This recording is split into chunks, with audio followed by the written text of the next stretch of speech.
Dans une rivière dans le plateau de Yunnan à Guizhou, tous, enfants de 10 ans et vieillards de 70 ans, travaillent et œuvrent à ce que chaque pierre dans le lit de la rivière soit retournée d'une façon méticuleuse. Et cela pour conserver un unique et merveilleux délice.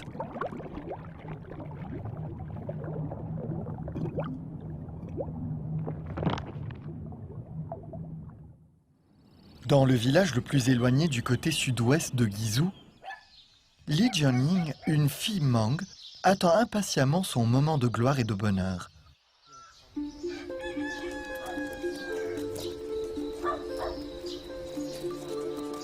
Heureuse. C'est la première fois en 6 mois que ses parents sont à la maison. À ce juste moment, la fille Hmong, qui travaille près de la rivière, devient encore une fois mère.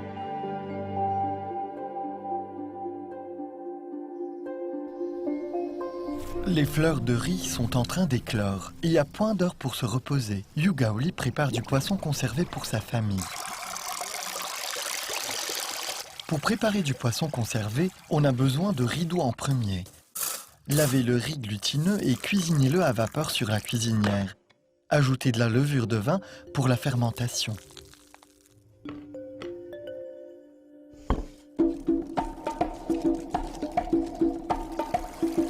Les carpes ont mangé à satiété des fleurs de riz. Elles sont assez grosses et douces maintenant.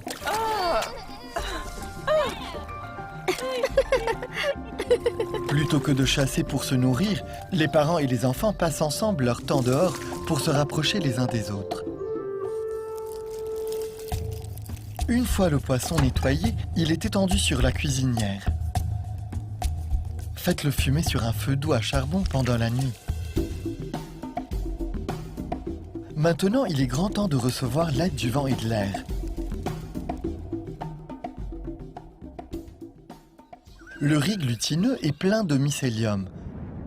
Le champignon produit beaucoup d'enzymes et hydrolyse l'amidon en sucre. Le produit final a un goût frais, aigre-doux.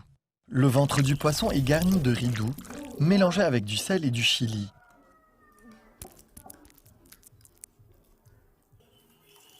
Les carpes à fleurs de riz peuvent être dégustées directement ou encore après avoir été frites.